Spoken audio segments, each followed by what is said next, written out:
Écoutez, d'abord, je vais me réjouir de ce que seule, appelons ça de la faiblesse politique, seule la faiblesse politique de Macky Sall pouvait créer, c'est l'unité retrouvée de l'opposition.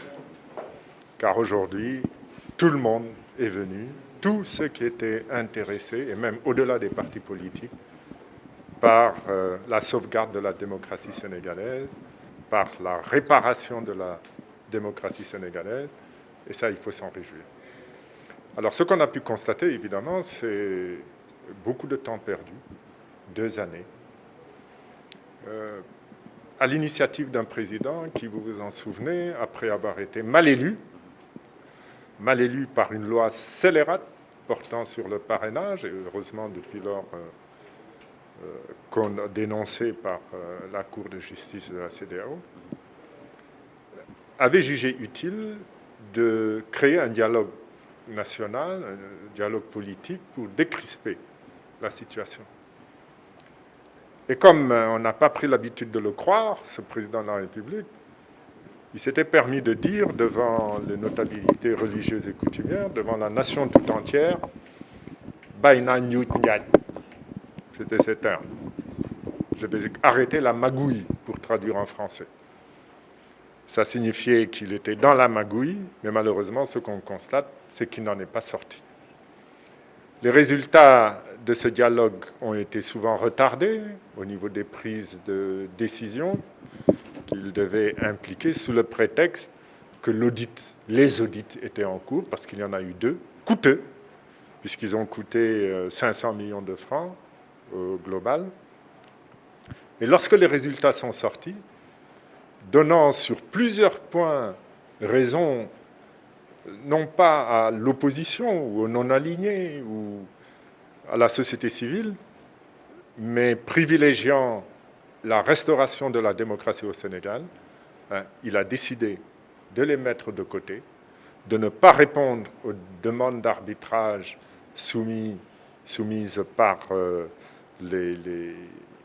la commission cellulaire, le président de la commission cellulaire, et il a choisi le passage en force de sa loi électorale en procédure d'urgence, sans laisser le temps aux députés d'examiner cette loi et de pouvoir en débattre librement. Alors, ce qui est triste, c'est que... Le temps est pressant. Oui, mais en procédure d'urgence, il faut quand même laisser le temps aux députés d'étudier les textes. Et on a eu d'ailleurs quelques précisions montrant qu'il n'y a même pas un acte administratif qui propose la procédure d'urgence. Et vous savez, on est dans du nyut-nyat, ça veut dire ce que ça veut dire.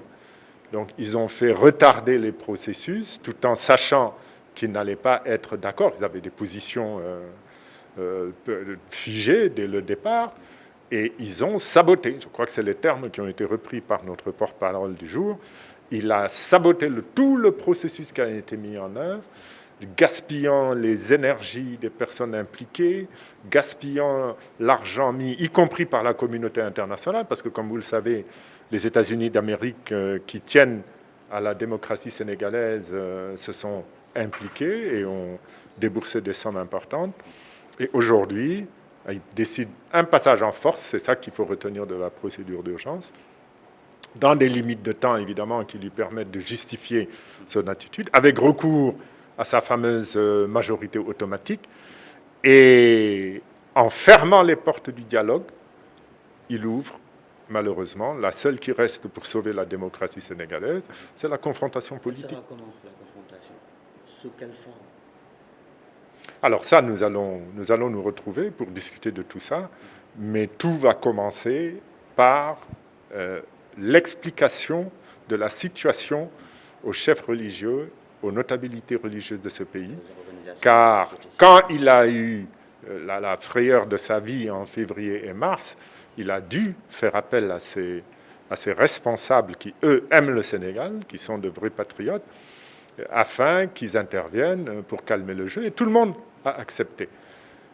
Il a pris d'ailleurs à cet égard des engagements qui ne sont pas respectés ou qui n'ont pas été respectés tout de suite. Il est constamment dans cette démarche de Ndoye Ndiaye. Et malheureusement, la seule issue pour nous de sauvegarder, restaurer la démocratie sénégalaise, de lui permettre un simple alignement sur des standards africains, parce que les rapports d'audit rappellent des pratiques qui ont cours dans des pays voisins, notamment quand il s'agit du bulletin unique, rappellent le caractère excessif, incroyable des anciens articles 31 et 32, aujourd'hui 29 et 30, qui vous font perdre vos droits civiques sur une petite condamnation avec de 2 mois de sursis, un simple délit. Tout cela est inacceptable, contraire au droit international, contraire à la Constitution sénégalaise, mais mis à profit par M. Macky Sall pour lui permettre de liquider des opposants. Je vais vous dire, le Macky Sall, il se moque des Sénégalais, il n'est pas intéressé par ce qui peut leur arriver. Et vous savez, dans tous les pays du monde, même quand les statistiques sur la Covid ont été encourageantes, il y a eu des stratégies de sortie des mesures restrictives. On le fait progressivement, on le fait avec l'attention requise, on le fait sous surveillance pour être sûr qu'on ne va pas perdre inutilement des vies humaines.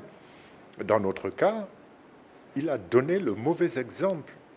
Il est directement responsable de la reprise des cas, c'est clair, à cause des rassemblements, qu'il organisait, ça c'est un. Et deuxièmement, il a donné le mauvais exemple, comme il a l'habitude de le faire, à l'ensemble des Sénégalais, parce que face à ça, évidemment, tout le monde a considéré que la page Covid était déjà tournée. Et malheureusement, on constate que ce n'est pas le cas.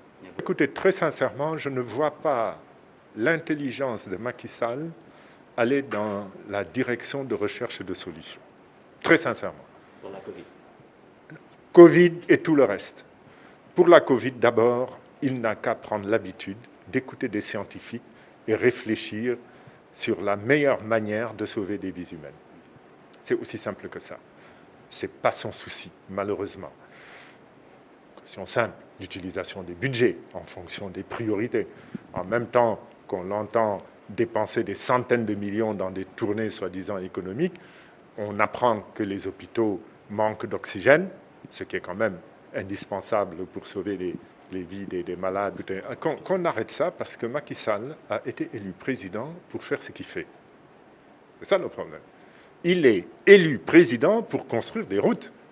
Alors, ce qu'on peut par contre, là où on peut le juger, c'est le coût des routes par rapport à ce que ça coûtait avant qu'il ne vienne, par exemple. Il démontre qu'il est en train de faire des économies, qu'il est en train de donner de l'efficience aux investissements du Sénégal.